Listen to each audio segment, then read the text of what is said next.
Big TV భక్తి సమాచారం WhatsApp ఛానల్లో జాయిన్ అవ్వండి. అన్ని విశేషాలు ఎప్పటికప్పుడు తెలుసుకోండి. ఆ సమిష్టి భావన ఉండాలి. ఉంటే మనం ఒకరికొకరు సహకరించుకుంటాం. ఇవాళ మనం సహకరించుకోకపోవడంలో ఒక ప్రధానమైన కేంద్రం ఏమిటో తెలుసా? ప్రధానమైన ఘట్టం. ఒక పెళ్ళికి పిలిచామనుకోండి, ఎవరన్నా 1000 మంది వస్తారండి. 500 మందిని పిలిస్తే 1000 మంది వస్తారండి. కానీ ఏ ఇంట్లోనైనా ఎవరైనా కన్ను మూశారనుకో, కనీసం పలకరించడానికి కూడా వెళ్ళరండి జనం. అంత గొప్ప స్వార్థం మనది. పలకరించడానికి కూడా వెళ్ళరండి. ఈ సెంటిమెంట్లు ఎలా వస్తాయో తెలియదు, ఏ శాస్త్రంలో చెప్పారో తెలియదు. గరుడ పురాణం సహా అన్నీ చదివిన వ్యక్తిగా చెబుతున్నా. 4 విషయాలు ప్రపంచంలో అపూర్వమైన పుణ్యాన్ని ఇస్తాడు. 3 విషయాలు అశ్వమేధ యాగంతో సమానం అని చెప్పాడు. దరిద్రాయ కృతం దానం, శూన్యలింగస్య పూజనం, అనాథ ప్రేత సంస్కారం, అశ్వమేధ సమం విదుహు. దానం ఇచ్చినప్పుడు ఎప్పుడూ ఒకటే లెక్కమ్మ. ఉన్నవాడికి దానం ఇవ్వకూడదు, లేనివాడికి ఇవ్వాలి. దానానికి యోగ్యత ఒక్కటే, పేదరికం, ఇంకేమక్కల్లా. నీకుంది, అదనంగా ఉంది, వాడికి లేదు, ఇచ్చేసి. నీకున్నది ఇచ్చేస్తే దాన్ని దానం అంటారు. నీకు అదనంగా ఉండి ఇస్తే దాన్ని దానం అంటారు. నీకు రావలసిన దాన్ని వదులుకుంటే త్యాగం అంటారు. మనం ఏమనుభవిస్తున్నా పరమేశ్వరార్పణం, కృష్ణార్పణం అని అనుభవిస్తే దాన్ని కర్మఫల త్యాగం, పరిత్యాగం అంటారు. అది చాలా గొప్పది. మనకు అదనంగా ఉండే కదా ఇస్తున్నాం. అప్పుడు ఎవరిని ఎంచుకోవాలండి? మనకంటే పెద్దవాడిని ఎంచుకుంటాం ఏంటండి విచిత్రంగా? వారికి ఇస్తే పుణ్యం, వీరికి ఇస్తే పుణ్యం అని. వద్దన్నా మాకు ఇస్తారమ్మా. కానీ పేదవాళ్ళు చాలామంది ఉన్నారు ప్రపంచంలో, వాళ్ళకి ఇవ్వాలి కదా. మేము ఏం చేసుకుంటాం ఇచ్చినవన్నీ? నాకైతే ఒకటే నియమం, ఇచ్చినవి నేను కాదంటే బాగుండదు, వారు బాధపడతారు కాబట్టి పుచ్చుకుంటా. కానీ మా ఇంటికి వెళ్ళేలోగా సగం అయిపోతాయి, ఇంటికి వెళ్ళాక రేపు సాయంత్రంలోగా సగం అయిపోతాయి. అన్ని వాచ్మెన్లకి, డ్రైవర్లకి, క్లీనర్లకి వెళ్ళిపోతాయి. మా అమ్మ పాదాల సాక్షిగా చెబుతున్నా, నాకేమీ దాచుకోవడం లేదు. అయినా నేను ఎప్పుడు కొత్త బట్టలే కట్టుకుంటా, శుభ్రంగా ఉన్నాను. ఇది కూడా కొత్త పంచే, ఇదే మొదటిసారి కట్టం. అంటే నువ్వు దానం ఇచ్చిన కొద్దీ నీకు వస్తుంది ఖచ్చితంగా. పునర్దానం కూడా మంచిదే, గుర్తుపెట్టుకోండి. పునర్దానం కూడా మంచిదే. ఎవరో మనకి ఇచ్చారు, వద్దన్నా సరే మనకు అక్కర్లేదు, ఎవరికో ఇచ్చేయండి. దాన్ని వీధి గుమ్మంలో పెట్టేయండి. వీధిలో సోఫా ఉంటుంది కదా, ముందు గదిలో అక్కడ పెట్టేయండి. మీరు ఇంట్లో పెట్టద్దు. ఇంకా బీరువాలో పెట్టేమంటే తీయం. ముఖ్యంగా మహిళలకి నమస్కారం పెట్టి కోరుతున్నా, 100 చీరలు సరిపోతాయమ్మా. సంసారం చేసే వ్యక్తిగా సరిపోతున్నా. శతావధానం చాలు, సహస్రావధానం అక్కర్లేదు. 4 బీరువాల చీరలు ఉన్నా సరే ఇంకా కొత్త చీర చూడగానే అది కావాలి, అదిగా. ఇవన్నీ సరిపోతాయి ఇక్కడ. అసలు నువ్వు కట్టింది ఎప్పుడు? పొద్దున్న 9 నుంచి రాత్రి 9 వరకు నైటీయే సరిపోయాయి. ఇన్ని కొనుక్కుంటారు. ఒక్కటే నియమం పెట్టుకోండమ్మా, మీరందరికీ గొప్ప పుణ్యం కలుగుతుంది. మీ పిల్లలు బాగుంటారు ఖచ్చితంగా. కొత్త చీర కొన్నామంటే పాత చీర ఒకటి తీసి పారేయవలసిందే నియమం పెట్టుకోండమ్మా, ఇంకేవద్దు. నేను చేసే మీకు చెబుతున్నా, నాకు ఈ పంచెల కండువాలు 16 ఉంటాయి.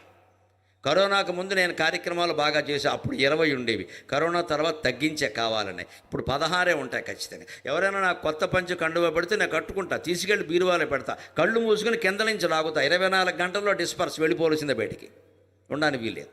16 పంచెలు, 16 కండువాలే, 12 ప్యాంట్లు, 12 చొక్కాలే, ఖచ్చితంగా అంతే లెక్క. పంచెలు ఎన్ని ఉంటే లాల్చీలు ఎన్నే ఉంటాయి లెక్క. ఒక్కటి కూడా ఎక్కువ ఉండడానికి వీల్లేదు. ఎవరు ఎన్నైనా ఇవ్వని వారు అభిమానం చేస్తారు. తీసుకోవడం బాగుంటే కుట్టించుకోవడం, లేకపోతే అలాగే ఇచ్చేయడం. నాకు నచ్చింది కుట్టించుకున్నాం అనుకోండి, కింద నుంచి లాగడమే. మళ్ళీ ఎంపిక ఉండదు ఇక్కడ. ఎంపిక లేని ఎరుక, తీసేయి. పైన పెట్టా, కింద నుంచి లాగేసామంత, ఇచ్చేయి. ఎప్పుడు నాకు పెళ్ళయింది కదా, నాకు పెళ్ళయిన తర్వాత ఏ బీరువా కొన్నావో 40 ఏళ్ల క్రితం అదే బీరువా ఉంది నా దగ్గర, పెరగలేదు. అదే బీరువా. ఇప్పుడు ఒక మనిషికి 6 బీరువాలు పెరుగుతున్నాయి. 6 బీరువాలు పెరిగానే బీరువాలు సరిపోవట్లేదని 3 ఇళ్ళు పెంచారు. అక్కడి నుంచి ఈ మొగాడికి రాకుండా నిలిచింది. 2 ఇళ్ళు ఉన్నాక మరి 2వ వాళ్ళు కూడా ఉంటే మంచిది. దీర్ఘ ఆలోచన వచ్చింది ఇక్కడ. ఎవరు మెయింటైన్ చేస్తారు? సంసారం పాడైపోయింది. ఎందుకింత పెంచుకోవాలి? దానం, దానం, దానం. దానం వల్ల కలిగే పుణ్యం మామూలు ఏంది కాదు. ఒక్క మాట భారతంలో ఉన్న రహస్యం చెబుతా. ఏదైనా మీ సంకల్పం బిడ్డల గురించి, పెళ్ళిళ్ళ గురించి, ఉద్యోగాల గురించి, ఆరోగ్యాల గురించి అనుకున్నది కాకపోతే, ఇది అయితే నేను పేదవాళ్ళకి ఇది దానం చేస్తానని దండం పెట్టుకోండమ్మా, ఖచ్చితంగా అయిపోతుంది. వ్యాసుడు చెప్పిన మాట ఇది నేను చెబుతున్నది కాదు, గణపతి సాక్షిగా చెబుతున్నా. నా ఫలాదర్శన ధర్మ శంకితవ్యో న దేవతా, నా ఫలాదర్శన ధర్మ శంకితవ్యో న దేవతా, యష్టవ్యం చ ప్రయత్నేన దాతవ్యం చ అనసూయత అన్నాడు. మనుషులు ఏదన్నా అనుకుంటే పూర్వజన్మ కర్మఫలం అడ్డం వచ్చి అది కాకుండా చేస్తుందండి. ఒక్కోసారి మనం ప్రయత్నం చేస్తాం, అవ్వదు. ఎంత ప్రయత్నించినా అవ్వదు. ఎందుకు అవ్వట్లేదు? నీ ప్రయత్న లోపం కాదు, నువ్వు కంగారు పడక. అడ్డుకుంటోంది వేరే ఏదో అక్కడ. ఇప్పుడు రైలు ఎక్కడానికి మనం సిద్ధంగా ఉన్నాం, రైల్వే స్టేషన్లో ఉన్నాం, రైలు రాలేదంటే ఏం చెప్పారు? ఎక్కడో ట్రాక్ దెబ్బతిందండి, అందువల్ల రాలేదు. నువ్వేం చేస్తావు అక్కడ? నీకు రహస్యత అనుకుంటే అలాగ ట్రాక్, మన పూర్వజన్మ ట్రాక్ దెబ్బతిని ఒక్కోటి ఆగిపోతుంది అక్కడ. అది తప్పిపోయి మనకి ఫలితం కలగాలి అంటే వెంటనే ఇది నాకు తప్పనిసరిగా అవ్వలసిన పని, మంచి పని కాబట్టి ఇది అయితే నేను 10,000 రూపాయలు పేదవాడికి దానం ఇస్తా, 10 మందికి పంచెలు చీరలు పెడతా అని దండం పెట్టుకుని పేద వర్గాలకి దానం చేయండి, వెంటనే అది ఫలితం ఇస్తుందమ్మా. వ్యాసుడు మహాభారతంలో చెప్పిన మాట ఇది మామూలుది కాదు. దాతవ్యంచ అనసూయత, ఎటువంటి అసూయ లేకుండా ఇచ్చేయి.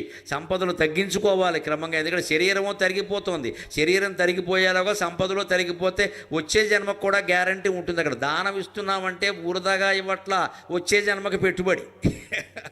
వచ్చే జన్మకి పెట్టుబడి, తర్వాత మంచి జన్మ వచ్చేలాగా. ఈ జన్మ ఒక్కటే కాదు, మనకి చాలా ఉన్నాయి.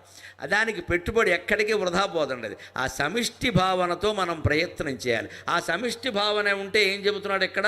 దరిద్రాయ కృతం దానం, పేదవాడికే దానం చేయాలి. ఇంకో మహాపుణ్యం ఏమిటో తెలుసా? శూన్యలింగస్య పూజనం. ఏ గుళ్ళోకి ఎవరైతే వెళ్ళరో, గుడి పాడుపడిపోతుందో అటువంటి గుళ్ళోకి వెళ్ళి అభిషేకం కానీ అర్చన కానీ చేయండి అమ్మా. అది కైలాసానికి వెళ్ళడంతో సమానం, వైకుంఠానికి వెళ్ళడంతో సమానం. ఎంతసేపు అందరూ తిరుపతి పారిపోతారు, వెంకటేశ్వరం కూడా విసుగు వచ్చేసేలాగా. ఆయనకి అసలు గాలి ఆడట్లేదు, చెమట పట్టేస్తుంది లోపల. రాళ్లకు కూడా చెమట పట్టించేసే రకాలం మన విగ్రహాలకు కూడా. అంతమంది అక్కడికి ఎందుకంటే పల్లెకి, ఇక్కడెక్కడ దేవాలయాలు లేవా? మన ఊళ్ళోనే పాడుబడ్డ గుడి ఉంటుందండి, ముఖ్యంగా శివాలయం.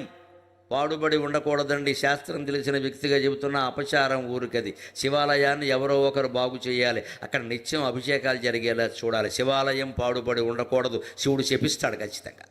అభిషేకం, లింగం పెట్టామంటే అభిషేకం చేయాలి. అందుకే శూన్యలింగస్య పూజనం అన్నారు శాస్త్రంలో. అలా శూన్యంగా వదిలేయద్దు ఖచ్చితంగా. ఇంకో మాట, మూడో మాట అవసరమైంది. అనాథ ప్రేత సంస్కారం. ఎవరో చనిపోయారు, ఎవరి బిడ్డో తెలియదు, ఏదో ప్రమాదం జరిగింది, ఎవరూ రావట్లా, నువ్వు సాహసించి వెళ్ళి ఆ శవానికి అంత్యక్రియలు చేస్తే అశ్వమేధ యాగం చేసిన దాంతో సమానం అని చెప్పారు. ఇది ఎంత గొప్పదైతే మన బంధువులే, మన మిత్రులే ఇళ్లల్లో ఎవరైనా చనిపోతే మనం వెళ్ళడం లేదే, మొయ్యడానికి కూడా వెళ్ళడం లేదే, వెళ్ళడాన్ని శంకగా భావిస్తున్నామే. ఎంత దుర్మార్గమో దయచేసి ఆలోచించండి. నేను ఈ మధ్య ఇంకో మాట విన్నా, మరీ ఆశ్చర్యపోయా, ఇంత దారుణవా అని. ఎవరైనా ఒక దుకాణం పెట్టిన పెద్ద మనిషికి తండ్రి పోతే ఏడాది వరకు ఆ దుకాణంలో ఎవడో ఏ సరుకులు కొనట్లేదు. శ్రీమద్ రమారమణ గోవిందో హరి. ఏమైపోవాలండి ఆ దుకాణం అయినా? తండ్రి పోవడం వాడు దౌర్భాగ్యమా? వాడికి వస్తువులు అమ్మే అవకాశం లేదా? ఏ శాస్త్రంలో ఉందండి? ఎక్కడైనా మైల అంటే 12 రోజులు, అది కూడా బ్రాహ్మణులకు అమ్మ, మిగిలిన వాళ్ళకి అందరికీ 10 రోజులే. ఎందుకంటే మాకు 11వ రోజున సపిండీకరణం అని ఉంటుంది. పోయిన ముత్తాతను పట్టుకొచ్చి తాతగారిలో కలుపుతాం, అదేదో ప్రక్రియ. మా తలకాయ వాళ్ళ తలకాయ ఏదో ఏడుస్తాం. తర్వాత 12వ రోజు ఆశీర్వచనం ఉండడం. మాకు 12వ రోజు మాకు శుద్ధే. మిగిలిన సకల వర్ణాల వాళ్ళకి 10 రోజులే, కొందరికైతే 3 రోజులే. అవసరం లేదండి.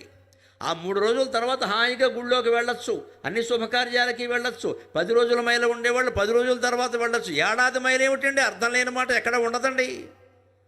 ఇది కూడా పుట్టించారు బాగా ఈ మధ్యన. వాళ్ళ ఇంట్లో ఏదో జరిగింది, వాళ్ళని పిలవకు, వాళ్ళ ఇంటికి వెళ్ళకు. ఏం వాళ్ళ సినిమొహాలా? సాటి మనుషుల పట్ల మానవత్వం లేకుండా ప్రవర్తిస్తున్నాం మనం. ఇది ఒక్కటి మార్పు రాకపోతే ఎన్ని అడుగుల విగ్రహాలు పెట్టినా ఒకటే, ఎన్ని ఆరాధనలు చేసినా ఒకటే.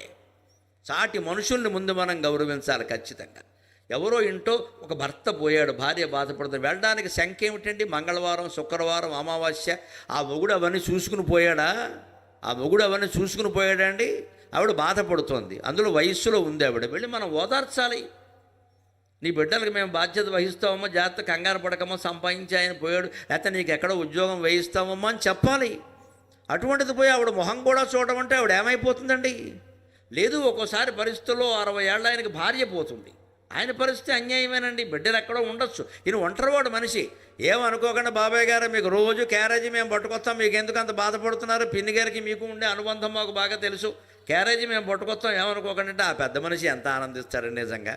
ఏ పెంతండ్రు తమ్ముడు కొడుకు మేనల్డు ఎవరో వచ్చి, మావయ్య నీ సంగతి నేను చూసుకుంటా అంటే ఆనందించరా? అందుకని ఆడదాని భార్య పోతే భర్త మొహం చూడడం, భర్త పోతే భార్య మొహం చూడడం, ఏదైనా ఇంకా అనుకోకుండా పచ్చికాయలు పగిలిపోతే పిల్లలు ఎవరన్నా జరిగిపోతే వాళ్ళ ఇంట్లో వరుసగా జరుగుతున్నా ఏమిటో వాళ్ళ ఇంటికి వెళ్ళకూడదు, పెడితే మనకి జరుగుతాయి. ఇంత దరిద్రపు ఆలోచన మనుషులకు రాదండి, రాక్షసులకు వస్తుంది. ఈ ఆలోచనని పరిహరించండి అమ్మా. ఇన్ని వేల మంది హాజరైనటువంటి సభ కాబట్టి నేను ప్రత్యేక విజ్ఞప్తి చేస్తూ ఉన్నా, మనుషులు మారాలి. For more videos like this, subscribe Big TV channel.